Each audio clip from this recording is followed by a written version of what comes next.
Palestinians are living under a brutal military occupation. Either you recognize that or you don't. If you don't recognize that, you're going to have continued disaster for the entire region and continued misery, foremost for the Palestinian people.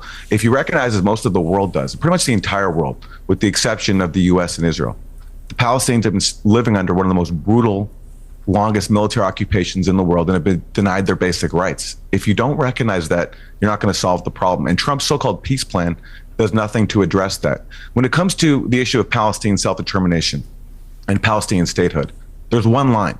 It says, we recognize Palestinian self-determination and statehood as the aspiration of the Palestinian people.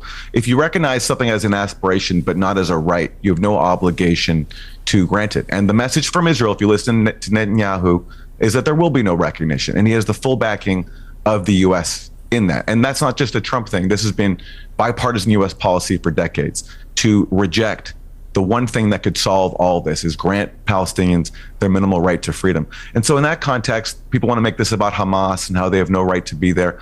This isn't about Hamas. Even if Palestinians are the most pragmatic, docile people in the world, Israel would still insist, as they always have, on their self-declared right to steal their land because it's a Jewish supremacist state. Until that's resolved, you're going to have perpetual conflict. And just one correction, on the issue of whether there could have been a deal, after October 7th, Hamas offered Israel to release all the civilian captives in exchange for Israel not attacking Gaza. Israel had no interest in that because October 7th gave them the opportunity to take care of the Gaza problem, as Norman Finkelstein has talked about on your show before.